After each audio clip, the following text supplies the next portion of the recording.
Imini yesabatha ibenhle kwabangcwele. Siyovula ngehlabelelo 73 inkosi kusiphama kwebandla. Ngiyakholwa kuyise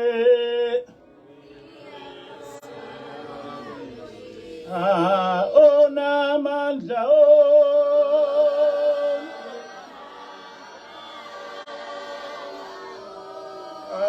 Gomdali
Pray.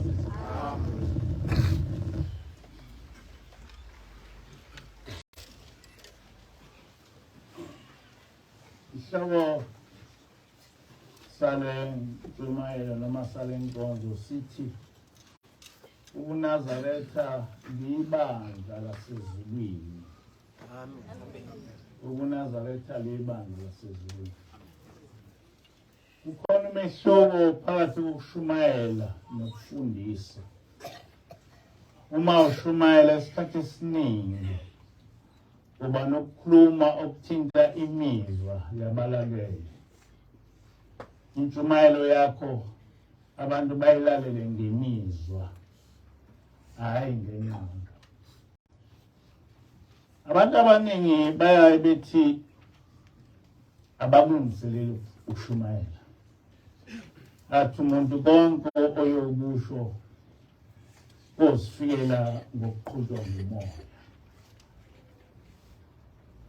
Uma ushumayela ngemizwa, nabalalelayo bayabelalele ngemizwa. Lokho kusho ukuthi ngisho bengaphinda u-amen, kodwa lo amen usuke ujabulisa wena, hayi ukuthi kukhona okutheni abafundayo ngentshumayelo eno-amen abaningi. Kodwa uma ukhuluma into ehlala ezingqondweni zabantu, u-amen uyancipha. La ekhaya siyafundisa. Yikho zonke izintshumayelo zethu ziba nesihloko. Ngoba kufanele ukuba ungakangeni enkonzweni wazi ukuthi abantu uzobafundisani entsha abangayazi, noma uzobakhumbuzani abakwazi. Abanye abafundisi balungiselela inkonzo, kodwa kushumayeleni kwabo umuntu ekhulume lokho owakufundiswa ukuthi akakushumayele. Kwamanye amabandla umfundisi uthola i-timetable yonyaka ukuthi kuleli sonto uyovula le ncwadi ufundise lokhu nalokhu kuze kuphele unyaka ufundisa lokho okukhethelwe ngabakhulu bakho ukuba ufundise.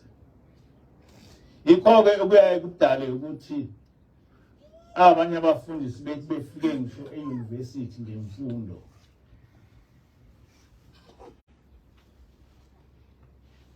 kodwa uthole ukuthi abazi lutho ngeBhayibheli ngoba bayakhethelwa into kumele bayishumayeze. Ngakho-ke babanaso isikhathi sokufunda iBhayibheli ngaphandle kwalokho okuthiwa bakufunde. Ngingumuntu isikhathi esiningi obese enkantolo ngithetha amacala. Inkinga ebakhona ekuthetheni icala ukuthi kuba nabantu ababili kodwa abakhuluma izinto ezahlukene ngesehlakalo esisodwa. Inkinga-ke ukuthi wena ongumahluleli usuke kade ungekho kwenzeka lokhu osekufanele ukuthi wehlulele ngakho. Ngaleyo ndlela kusuke sekufanele usebenzise ubuciko bemfundo yakho kwezomthetho ukuze upopoloke iqiniso emangeni. Lokho kuthola ngokuthi izinkulumo ezimbili zingahlangani, kodwa ibe ikhona eliyiqiniso, bese kumele uthole engamanga. Nasekukholweni-ke kunjalo. Ziningi izinto esizifundiswayo kodwa ezingayiliqiniso. Kodwa ongamanga ukuthola uma usuqhathanisa nenkulumo bese iqiniso ligcina ngokuzivelela. Ngenxa yokuthi angishumayeli kodwa ngiyafundisa, yikho izintshumayelo zami ngizibhala phansi bese ngimema abantu ukuba babuze lapho bengezwa khona. Intshumayelo enjalo ikuvula umqondo ngoba kusuke kufana nokuthi olalele usesikoleni uyafunda.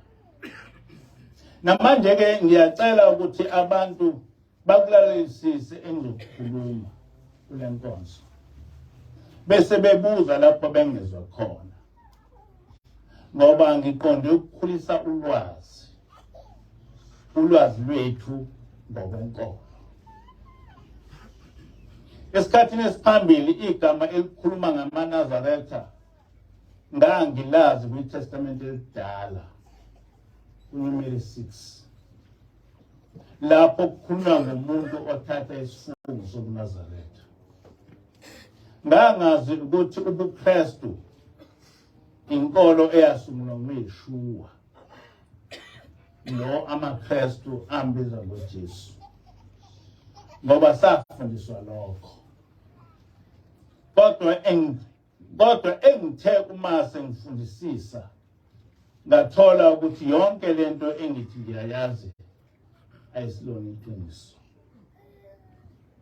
Lokho ngikuthole ekufundeni izincwadi eziningi zosomlando esibhalwe yibo abamhlophe.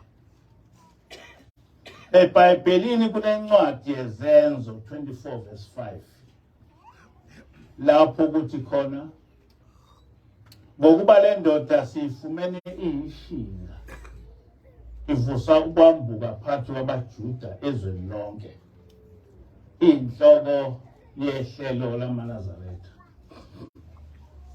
Le nkulumo yayikhulunywa ngamanye amaJuda ebhekise kuPaul ukuthi uyinhloko yehlelo noma yebandla lamaNazaretha. Yangithusa le nkulumo eyayishilile kakhulu kulokhu engihlale ngitshelwa uma senza i-biblical study. Ngacabanga ukuthi isihumusho mhlawumbe isihumusho esingaqondile. Kodwa nasesingisini ngathola kunencazelo efanayo yokuthi kukhona ibandla lamaNazaretha elaliholwa uPaul noma ngesingisi belibizwa ngokuthi isect.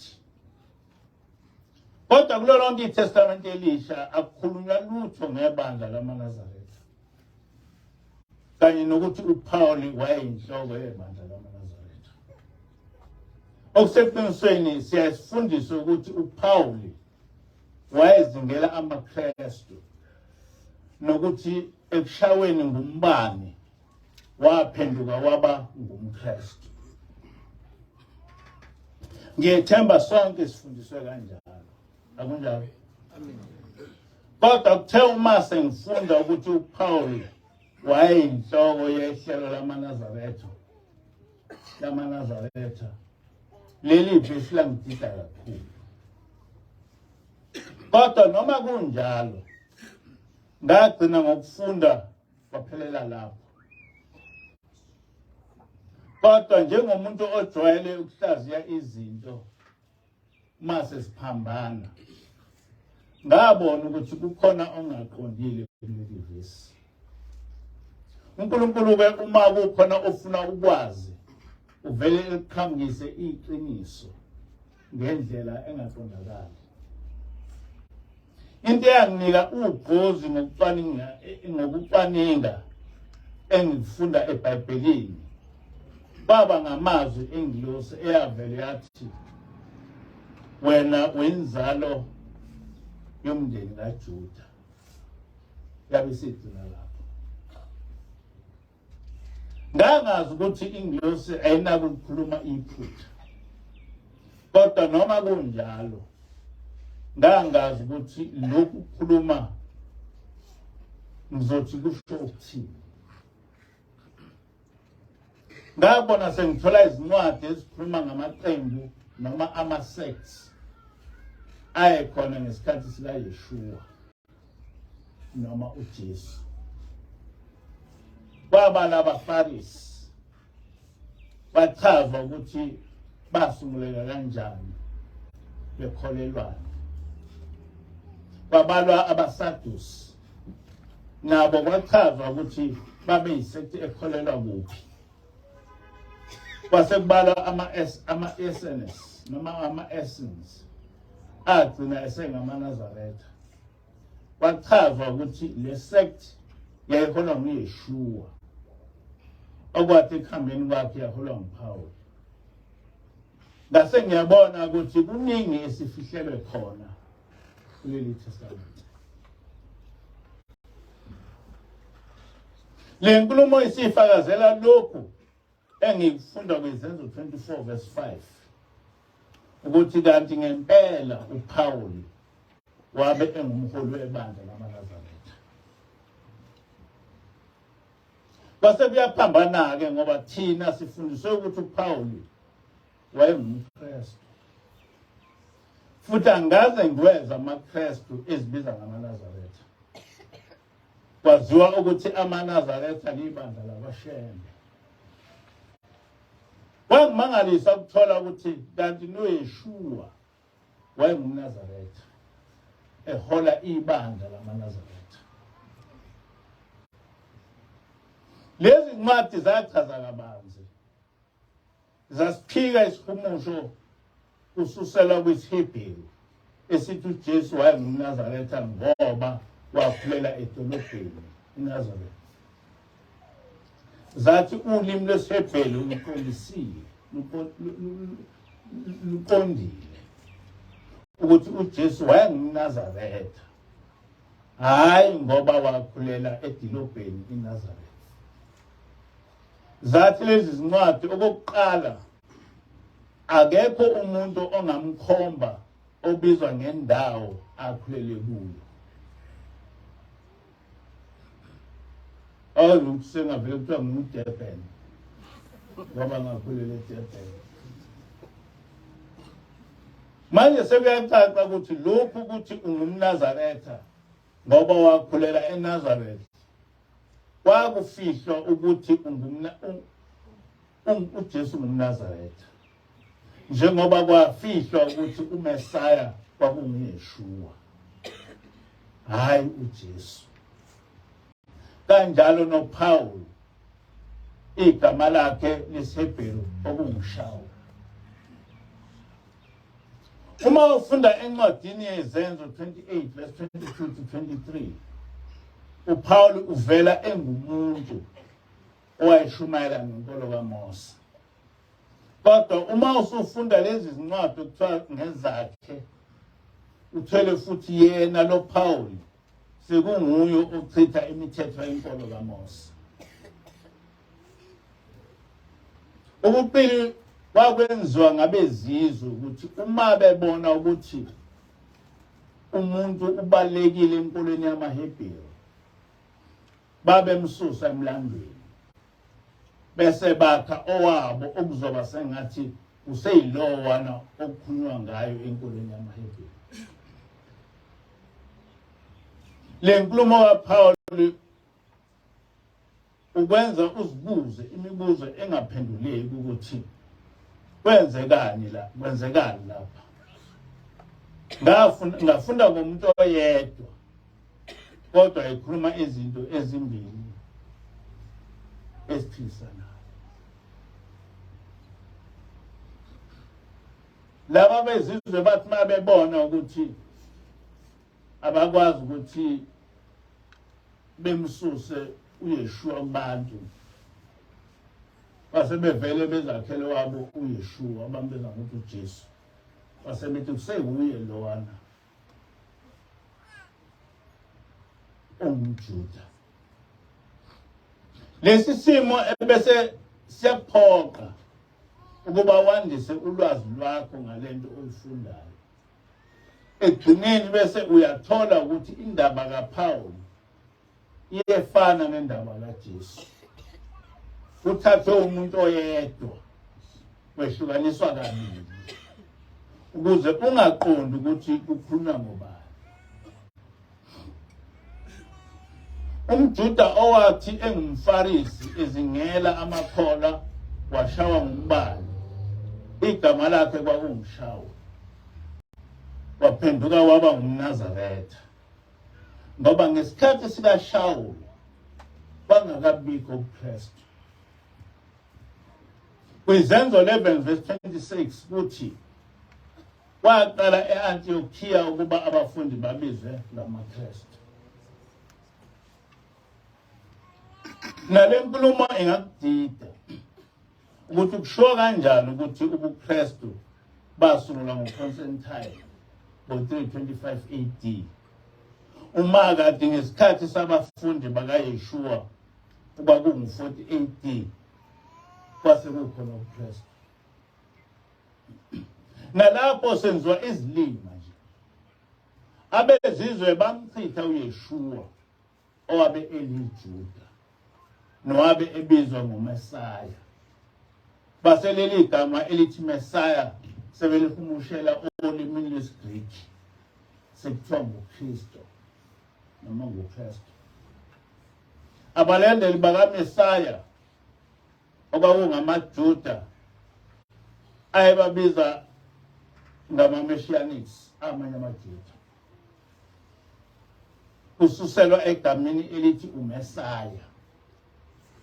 Abezizwe naleli gama elithi Messianic balihumushela kwisiGriki basebethi iChristianity. Angazi noma niyangizwa yini ukuthi ngithini ukuthi igama elithi Messianics eliyisiHebheru abezizwe balishintsha basebethi Christianity.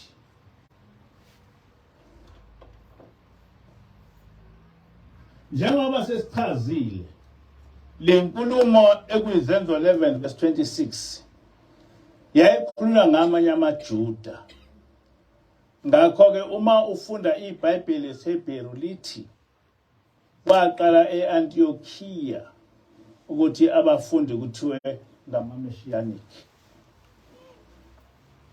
Kodwa ngake ngaphikisana nomfundisi ongudokotela enkulwini yobuKristu ethi lamavesi akuyizenzo 11 verse 26 afakazisa ukuthi abafundi bakaYeshua babeyoshumayela ubuKristu. Kodwa uma ungakaze uzihluphe ngokucwaningisisa okufundayo ungacabanga ukuthi izenzo 11 verse 26 zikhuluma ngobuKristu lobu obasungulwa nguConstantine. Ngakho-ke ubuKristu babukhona ngesikhathi sabapostoli, kanti cha, kwakungama-Messianics akwaJuda ayamaKristu. Sifundiswe ukuthi ubuKristu basungulwa nguJesu, kodwa uYeshua wahamba emhlabeni ecishe ngo-36 AD. ubuKristu basungulwa ngoConstantine ngo-325 AD. Lento amaKristu behlale isho nje ukuthi ubuKristu basungulwa ngoConstantine ngo-325 AD. Kodwa sithema sesikhuluma lento basebeshintsha. Sebethi ubuKristu hayi ngesikhathi koshumayela abapostoli kwakukhona. Abapostoli bashumayela cishe eminyakeni yo-40 AD. Ingabikho ngisho impi ka-70 AD leyaqeda Ubunazaretha. Yonke incwadi yezenzo ikhuluma ngabafundi bakaYeshua akwakungamaJuda odwa aphuma eJerusalema eyoshumayeza abezizwe ngenkolo kaMose. Nawe ungazibuza ukuthi ngoba uYeshua wayezalwa amaJuda abecindezelwe ngamaRoma, nakuMathewu 10 uthi uYeshua abafundi bakhe bengabashumayezi abezizwe, wasuka nini kanjani enkolweni kaMose wabe sesungula inkolo yabezizwe echitha inkolo yakhe? Kwenzeka kanjani lokho? Abantu abamnyama bazengayihlupha ngokuyibuza leyo nto. Yikho-ke kwiNew Testament ingafakwa iminyaka, ngoba iminyaka izobonisa ukuthi yonke lento okukhulunywa ngayo ayikho. uYeshua wazala ngo-6 AD wahamba emhlabeni ngo-36 AD, kodwa lokho akuphathwa kule nkolo ngoba iminyaka izobonisa ukuthi ubuKristu baba khona engasekho uYeshua emhlabeni. Akusakhulunywa manje ukuthi uYeshua wahamba nini nokuthi ubuKristu basungulwa nini, ngoba kuzokwenza ukuthi abantu bebone ukuthi njoba uYeshua wahamba emhlabeni ngo-36 AD waba ngumKristu kanjani, wasungula kanjani ubuKristu okwaba khona ngo-325 AD. Inkulumo eqondile ile kaDr. Costa othi abezizwe babe wazonda amaJuda, bezonda noNkulunkulu okwe-Old Testament, kodwa ngoba nabo babemfuna umsindisi basebesungulela umsindisi wabo okwasaGreek. Khuluma umlungu lapho uDr. Costa. Angeke ukholwe ukuthi le nkulumo yasho ngumlungu olapha eSouth Africa oyibhulu futhi ongumKristu wokuqina. Incwadi yakhe ithi come out of here my people, ngesizulu ukuthi phumani kuleli Babyloni bantu bami. KuMathewu 10 verse 5 to 6 kuthi laba abangu-12 uJesu wabathuma wabayala wathi ningayi kwabezizwe kodwa yanini ezimvini ezilahlekileyo zendlu kaIsrayeli. Unquote. Manje ngoba uYeshua esaphila wayala abafundi bakhe kuba beshumayele kuphela kubantwana bakwa-Israyeli, wabe seba ngumKristu nini? Ngoba ubuKristu inkolo yabezizwe, bona laba owathi uYeshua bengashunyayezwa. Wayeseba ngumKristu nini uYeshua? Ngoba usho yena ukuthi hambani uyoshumayela kodwa ningayi kwabezizwe. And ubuKristu inkolo yabezizwe yaqhamuka kuma-Romans. Manje wasungula ubuKristu nini? No one amongst us blacks who asked this question. No one. They just simply read. They just simply take what they read without even thinking of what they are reading. Abanye baye bethi hayi wakusho lokho ekuvukeni kwabafileyo. Kodwa abapostoli baphuma eJerusalem baya kwabezizwe beyoshumayela ngenkolo kaMose, hayi ngobuKristu. Kubhaliwe lokho phansi.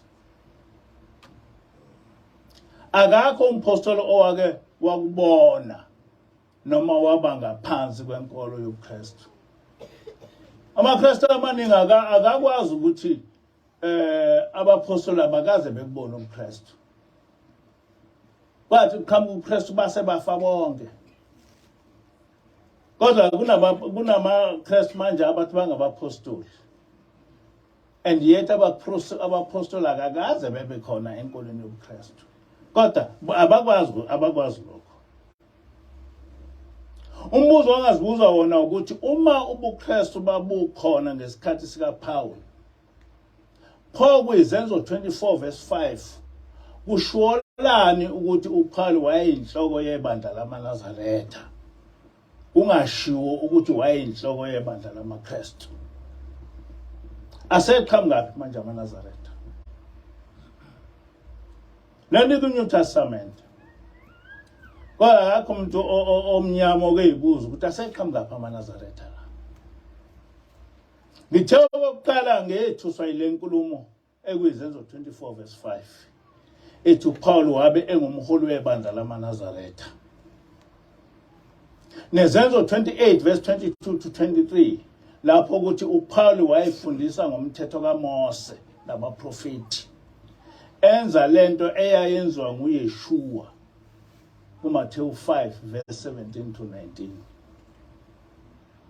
Ngisathi dwe yilokho ngase ngithola umbhalo kaJerome okwabe kuyisikhulu eRome esasi unobhala kaPope nokwakuyiso esasihumusha izincwadi zesiHebrew zisisa kwisiLatin. uJerome uthi kufanele esikhathini samanje sike sibhekisise lamahlubuka azibiza ngokuthi bangamaNazaretha. Kusho uJerome ongumKristu. Ngisho babheka nje uyabona ukuthi bangamaJuda, ayikho enye into. Abasebenzisi iTestament elisha kuphela, kodwa baphinde basebenzise nalo iTestament elidala elisetshenziswa amaJuda. Okusho ukuthi amaKristu afanele basebenzise iTestament elidala. Kusho lo umphathi wamaKristu ukuthi ku-wrong lokhu ukuthi amaNazaretha esebenzise iTestament elisha neTestament elidala. Angazi noma amaKristu akwazi lokho, ngoba abakaze beyibona lezi ncwadi zikaJerome. Abayichithi imithetho yamaJuda nabaprofeti nemibhalo yabo. Uyathetha lapha uMkristu uthi lamaNazaretha lana akayichithi imithetho yamaJuda nabaprofeti nemibhalo yabo. Njengoba esho uJerome kuyinkolo yamaKristu ukuchitha imithetho kaMose. Kodwa namhlanje ngaphika ngoba abafunde lutho, kodwa nangu uJerome wayekhuluma kudala ukuthi asibabheke laba abangamaNazaretha, ngoba noma bembiza uYeshua kodwa abayiyekile imithetho kaMose. NamaNazaretha kaShembe asebenzisa iTestament elisha nelidala, futhi akayichithi imithetho kaMose. Uyaqhubeka uJerome uthi ngalokho kwenza ukuthi bamukeleke kumaJuda njengoba bengehluke ngalutho kuwona. Basho zonke izinto lezi ezifundiswa emabandleni amaJuda. Okwehlukile ngabo kumaJuda ukuthi bona bayakholelwa kuMesaya, okusho uJesu. NoShembe wayekholelwa kuYeshua ukuthi indodana kaNkulunkulu, kodwa futhi wakubhala phansi ukuthi isisekelo sobuNazaretha ngomthetho kaMose. Amen. Uthi ke uJerome bafundisa nokuthi kukhona uNkulunkulu oyedwa, kodwa uJesu yena uyindodana yakhe. Noma lezweni uthi bafundisa ukuthi kukhona uNkulunkulu oyedwa, ngoba ngokobuKristu uNkulunkulu akayedwa.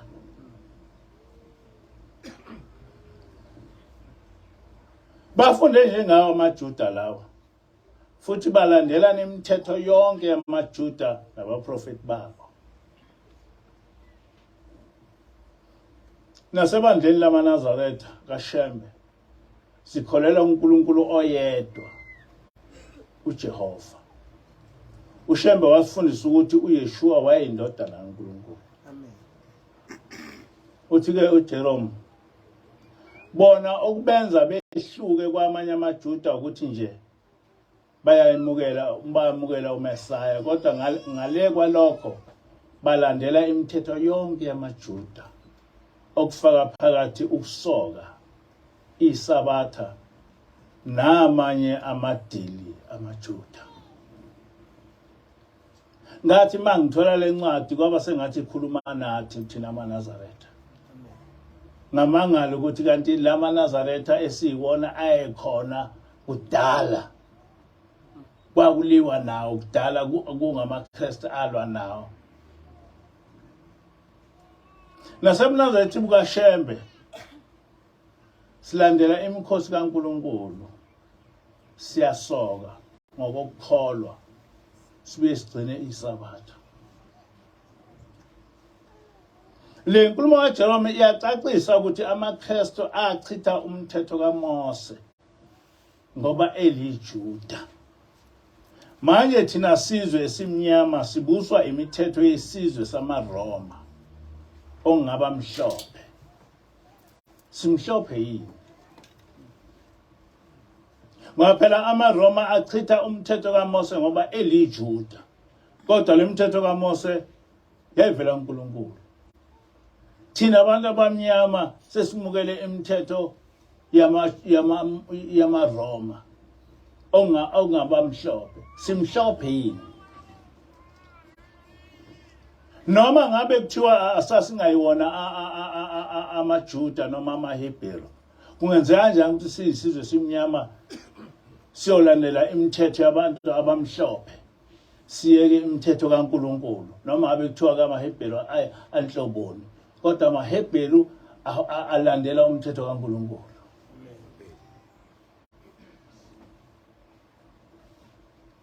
Lokhu kufakazela ukuthi leli bandla lamaNazaretha kaShembe ilona elivuse ibandla likaYeshua. Amen.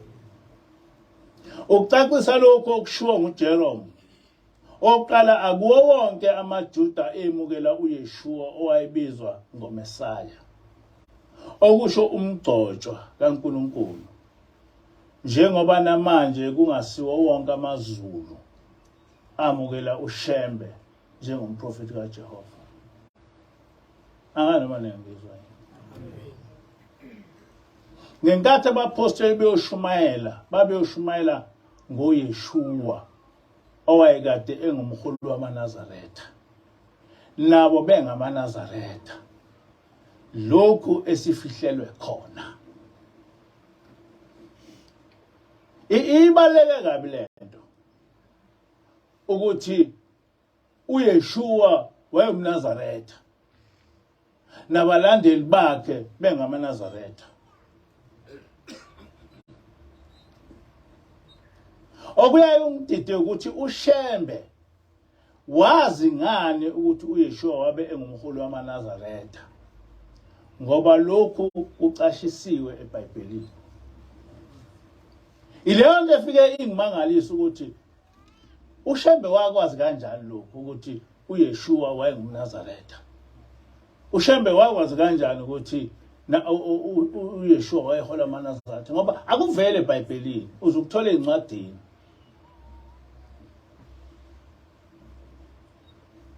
Okwesibili, njengamaNazaretha kaYeshua, bathi kanti uShembe uyakuvuma evangelini lakhe ukuthi uYeshua ungumfeli wezono zethu, kodwa wakuphika ukuthi ukubethelwa kwakhe kwakuchitha umthetho kaJehova. Angazi noma niyakwazi lokho. uShembe ngisho ehlabeleni khona lapho kuvuma ukuthi uJesu wayindodana kaNkulunkulu, uJesu wasifela izono, kodwa ukuchithile uShembe ukuthi ukufela izono kukaYeshua kwakusho ukuchitha komthetho kaNkulunkulu. Manje umbuzo uthi wakwazi kanjani, ngoba namaNazaretha kaYeshua akuchitha lokho. Ileyo inkinga abezizwe abanayo, ngoba manje sebefuna ukusebenzisa ukubethelwa kukaYeshua njengesizathu sokuchitha umthetho kaJehova. Kanti kwakungenjalo ekuqaleni. Babe ngamfuni uJehova ngoba enguNkulunkulu wamaHebheru. Angazi noma le nto niyazi. Ekuqaleni kwabana amaCretes. AmaCretes amchitha uJehova ngokuthi uNkulunkulu wamaHebheru. Yachithwa imithetho kaJehova ngoba kuchithwa imithetho kaNkulunkulu wamaHebheru. Kodwa manje isichitha imithetho kaJehova ngoba sekuthiwa kunesivumelwano esisha. Sekuyinkolo manje ukuchitha imithetho kaNkulunkulu. Ngobuqili sebethi ngoba sonke siyavuma ukuthi uYeshua wafela izono zethu, ngakho ke sonke asikwamukela ukuthi ukubethelwa kwakhe esiphambanweni kuchitha umthetho kaMose, kodwa kuseqinisweni basisusa kuNkulunkulu wethu. Ilokho abakulwela njengoba kade esho umfundisi ukuthi inhloso yokuchitha umthetho kaNkulunkulu kuthiwa isivumelwano esidala ukususa kuNkulunkulu, ngoba mase siuNkulunkulu sizoba namandla ngaphezulu kwabo.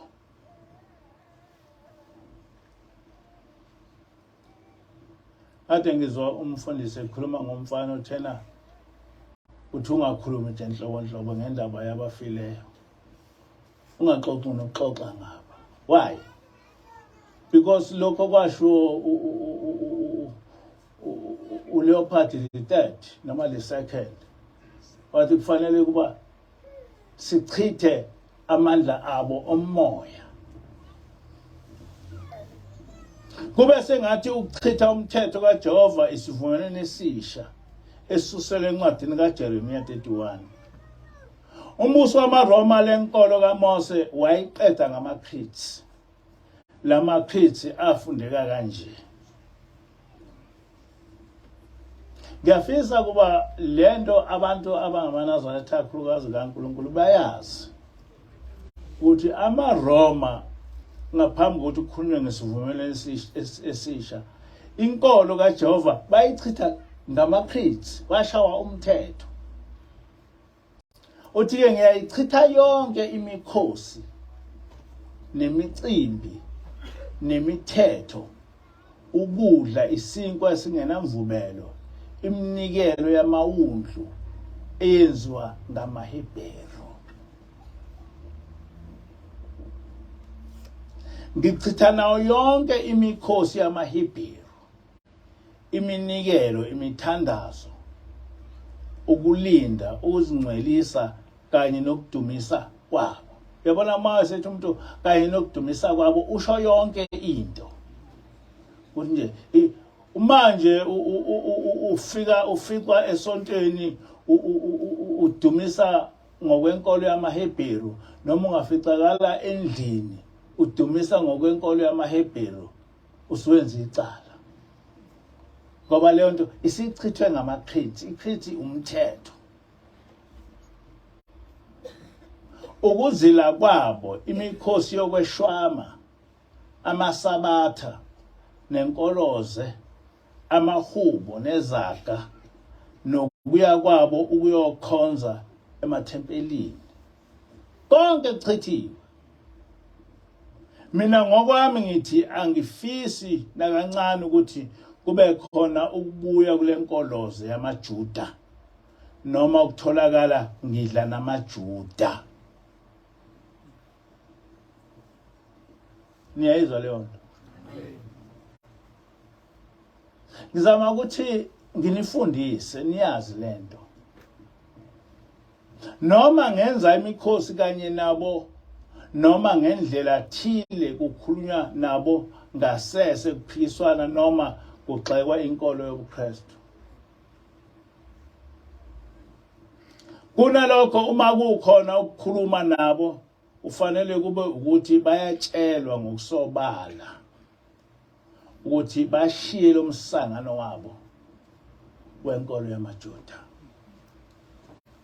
Bashiye lo msangano wabo wenkolo kaJehova. Kodwa uma usufunda lezi zinto kulesikhathi samanje abaphatheki kahle, ngoba abafisi ukuthi lezi zinto ngabe ziyezwakala ukuthi inkolo kaJehova yachithwa ngamaCrete. Uma ngabe thina sesiyivusa lenkolo sekuyicala, kodwa sithunywe uNkulunkulu. Uma eke waba khona otholakala enza lokho noma yimina uqobo, ngiyacela isiqalekiso sikaKhayini noma isifo sobulepheru bukaGehazi sivele sehlele kimi ngaso leso sikhathi. Uma nje ngeke ngatholakala ngikhonza ngenqubo yenkolo kaJehova. Uma nje ngeke ngatholakala ngisokile. Uma ngeke ngatholakala ngigcina isabatha. Sengenze icala eli high treason okufanele ukuthi ngibulawe ngalo. Babebulawa. Hayi ukuthi ingane babebulawa abantu abagcina isabatha. Bebulawa abantu abasoka abantwana babo. Kule ntshumayelo sicacisa ukuthi abezizwe bayiqeda kanjani inkolo kaJehova. Okokuqala bayiqeda ngama-creeds. Kodwa emva kwesikhathi basebakha iTestament elisha. Ngaleli testamente base befundisa ukuthi isivumelwano phakathi kwaJehova nabantu bakwaIsrayeli saqedwa ukubethelwa kukaYeshua namanga. Yes. Bathi yonke lento ayikhulunywa uMose isivumelwano esidala esaqedwa ukubethelwa kwaYeshua. Kodwa singazi ukuthi nalo Yeshua abakhuluma ngaye akakaze ebe yiRoma, akakaze ebe yiGreek. Kodwa abantu abalandele inkolo kaMose amaJuda. Ngalendlela sebenze ukuqedwa kwenkolo kaJehova kwaba inkolo. Ukuthi uma ukholwa ukuthi uYeshua wafela izono zakho, ngakho ke akufanele ugcine umthetho kaMose ngoba uyisivumelwano esidala. Ngithi umfundisi kwayikhuluma ukuthi ukuchithwa komthetho kaNkuluNkulu ikhona sekuyinkolo. Mina ngikholwa enkolweni echitha umthetho kaNkuluNkulu. Le nkolo kaMose kuthe uma isiqedwe ngamaRoma yase ivuswa ngamaJuda amhlophe. Wona ke akabanga nankinga okuliswa ngoba vele akayiso isizwe simnyama. Abezizwe babezonda isizwe esimnyama. Kodwa kwasisiza ukuvuswa kwalenkolo ngamaJewish Ashkenaz. Ngoba ukuba akavelanga ibisiphelile nya lenkolo kaMose. Ngenxa yokuthi lenkolo kaMose lamaJuda ayithatha ngokuthi ngeyawo abesenza uphenyo olunzulu ngayo. Kunencwadi ebhalwe nguRav Shaul oliJuda elimhlophe. Isihloko sawo sithi The Nazarene, Betrayed, Beaten and Forgotten. Le ncwadi iveza izinto eziningi ebesifihlele zona ngalenkolo kaJehova. Ngeke ngimangale ngathi mangithola le ncwadi kaJerome yangivula amehlo ukuthi hawu kanti kulokho kukhulunywa ngamakristu njena kwakukhona amaNazaretha nesikhathi kaYeshua. Iyangimangalisa namhla. Ngithe ngisamangele kalokho sase sithola incwadi kaShaul oliJuda ke. Kwikhasi 10 lale ncwadi nanka amazwi kaRav Shaul. Abantu abaningi sebeqala ukuqonda ukuthi abalandeli bakaYeshua kwakungamaNazaretha. Hayi leli gama labezizwe okuthiwa ngamaKristu. Ngathi mangifunda lento angikholwa ukuthi uShaul uyazi ukuthi khona ibandla lamaNazaretha. Kodwa uthi abantu abaningi abamhlophe sebeqala ukwazi ukuthi no, ibandla likaYeshua kwakungamaNazaretha. Ngokutholakala kwama-Dead Sea Scrolls okuyimibhalo yamaHebheru emidala eyaba khona noYeshua engakazala nasekhulwini leminyaka yokuqala. Sesinolwazi ngebandla lamaNazaretha elaliholwa nguYeshua. Ngo-1946 kwatholakala ama-Dead Sea Scroll laphana kwa-Israel. Uma efundisiswa ehlanganiswa lama-Dead Sea Scroll langatholwa igama likaJesu. Kodwa imibhalo eyabakhona uJesu engakazalwa yaze yabakhona futhi uJesu sezelwe kwaze kwaba ko-70 AD. Kodwa lama-Dead Sea Scrolls ayimibhalo yenkolo yamaHebheru alikho igama likaJesu. Kulama Dead Sea Scroll alikho igama lamaKristu. Kodwa kulama Dead Sea Scroll khona igama likaYeshua nelamaNazaretha. Yikho-ke uShawuli ethi abantu manje sebeqala ukwazi ukuthi ngenxa yokuthi beyitholile lento kuma-Dead Sea Scroll ukuthi lento esikhuluma ngayo yamaKristu noJesu ayikho, ayikaze ibe khona emlandweni wamaHebheru. Ekhasini 25 uShawuli uthi siyazi ukuthi ibandla lamaNazaretha lasungulwa ngumprofethi uJohane. nguJohane owafundisa uMesaya okunguYeshua wamcijela ukuba abe ngumpristi omkhulu.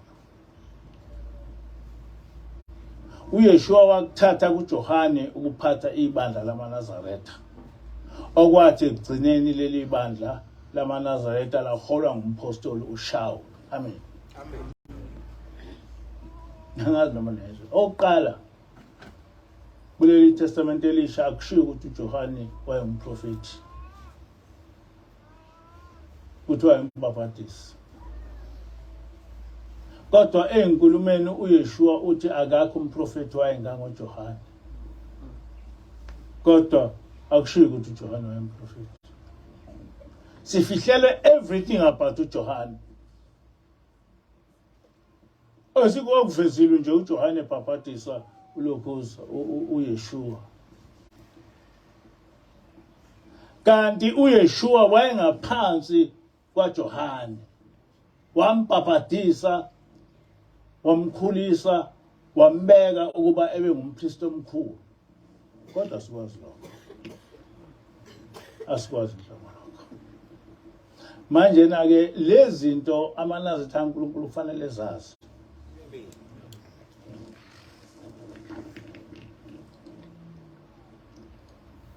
Kufanele nizazi noma singasekho emhlabeni nazi ukuthi uma sikhuluma ngokuthi uShembe ibandla lamaNazaretha livele ezulwini, nazi ukuthi sikusho ngani lokho. Ekuqaleni ngithe uNkulunkulu uke evele njengomlingo ekuhlomisa ngazo zonke izikhali. Ukutholakala kwalencwadi kwenza ukuba umuntu azibone ukuthi abamhlophe basenze iziphukuphuku isikhathi eside kangakanani. Lezi ncwadi nje sathi ngathi mangiyifunda ngathola ukuthi yonke lento engiyifunda kwiNew Testament ingamanga. Ngo-1946 kwatholakala ama-scrolls ayebhalwe ngamaHebheru uYeshua engakazalwa. Eminye ebonisa ukuthi yayibhalwe kuze kufike ku-70 AD uYeshua sewazalwa. Noma lemiqulu yayinomlando wezenkolo, kodwa lalingekho igama likaJesu kulo. Esikhundleni sikaJesu kwakunoYeshua. Futhi kungekho lapho kukhulunywa ngamaKristu kulo. Kodwa esikhundleni samaKristu kukhulunywa ngamaNazaretha.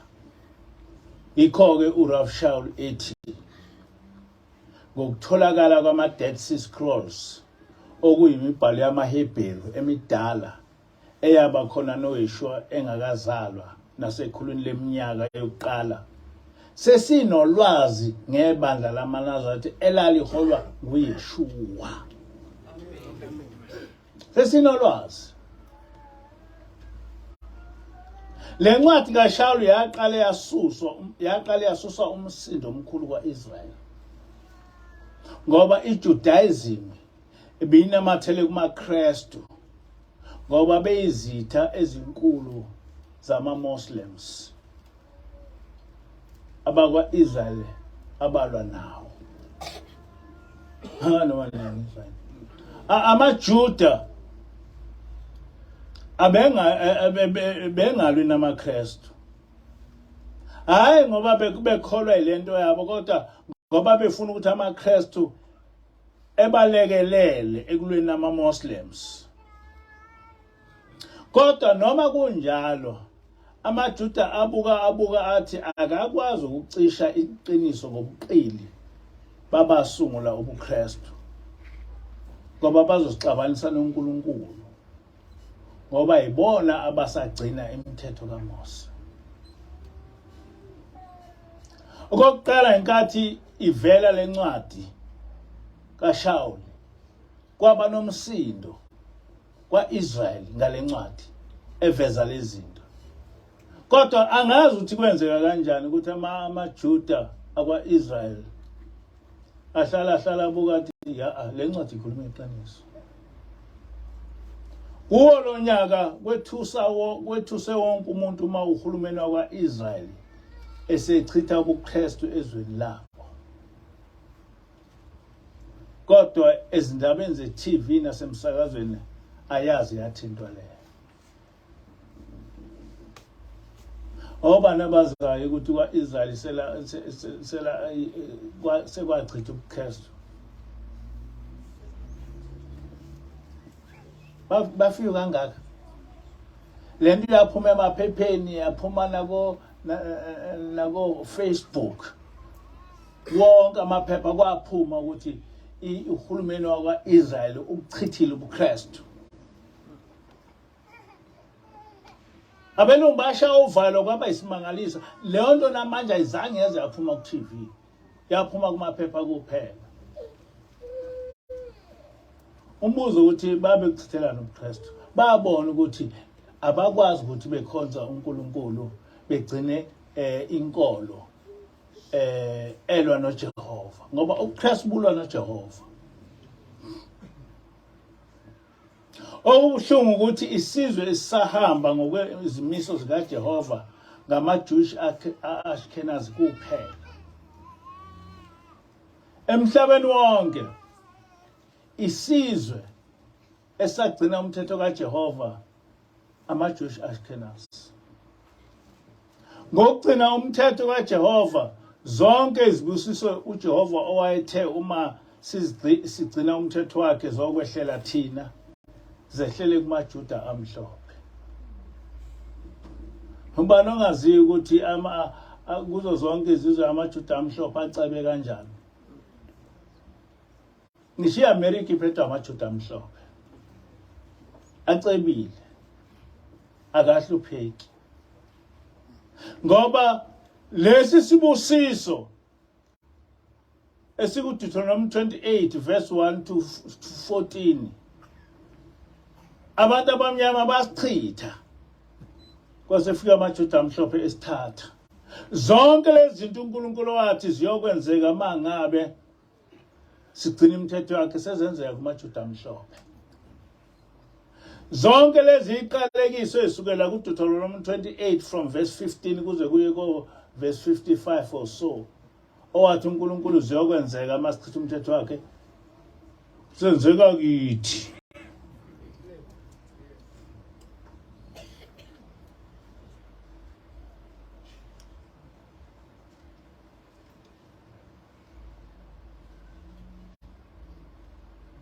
Senzeka kithi. Angazi ukuthi lento abantu bayibuka kanjani.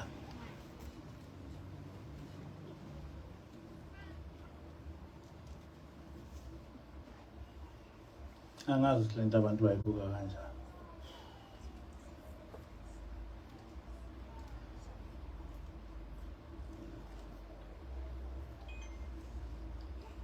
Angazi noma khona nabantu abayizwayo abantu bayizwa into engiyikhulumayo.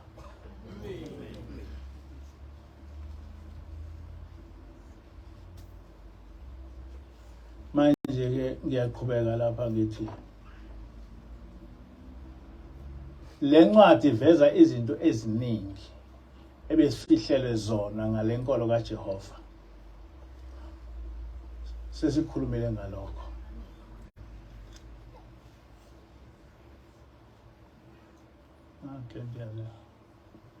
Ekuqaleni ngithe uNkulunkulu uke evele njengomlingo ekuhlomisa ngazo zonke izikhali.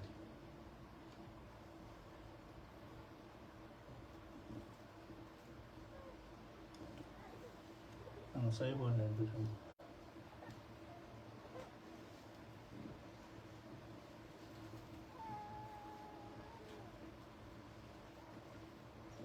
Kuwo lo nyaka kwethusa wonke umuntu uma uhulumeni waka-Israyeli esechitha ubuKristu ezweni labo. Lento yagcwala amaphepha, kodwa ezindabeni ze-TV nasemsakazweni ayazi yathintwa. Ayizange yathintwa. Okubuhlungu ukuthi isizwe esisihamba ngokwezimiso zikaJehova ngama-Jewish Ashkenazi kuphela. Asikho isizwe esicebe njengamaJuda umhlaba wonke. Kodwa lamaJuda agcina yonke imithetho kaMose. Thina esawulahla siyahlupheka. Siyinhlekisa emhlabeni wonke. Njengoba wayeshilo uJehova kuDuteronomy 28 kusukela kuverse 15. Sithe isihloko salentshumayelo sithi Ubunazaretha libandla lasezulwini. Lokhu oba uShembe esungule ibandla lamaNazaretha elifanayo ngenqubo nangegama nebandla likaYeshua. Kodwa owayengazi lutho ngalo ngoba lalifihliwe. Kubufakazi ongaphikiseki ukuthi leli bandla lamaNazaretha libandla lasezulwini. Ungase ungitshele ukuthi uShembe wazi kanjani ukuthi ibandla likaYeshua kwakuyibandla lamaNazaretha? Ngoba yonke igama nenqubo yebandla lamaNazaretha iyafana negama nenqubo yamaNazaretha kaYeshua. Kwahlanganiswa yini lokho? Yini enza ukuthi lokho kuhlangane? Kwahlanganiswa ukuthi leli gama elithi amaNazaretha igama lasezulwini. Ilokho ukuthi igama labantu basezulwini. Yikho wathi mayefika uShembe wavusa ubuNazaretha yize kufihliwe kweNew Testament. Mhlawumbe ngaleli ivangeli lasezulwini abaningi bayosinda. Uma thina siqhuba leli ivangeli lobuNazaretha, baningi abantu abazosinda ngathi.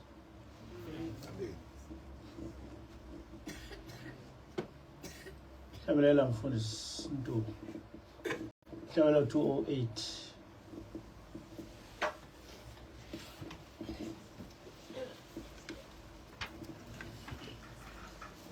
Inkosi busekhona.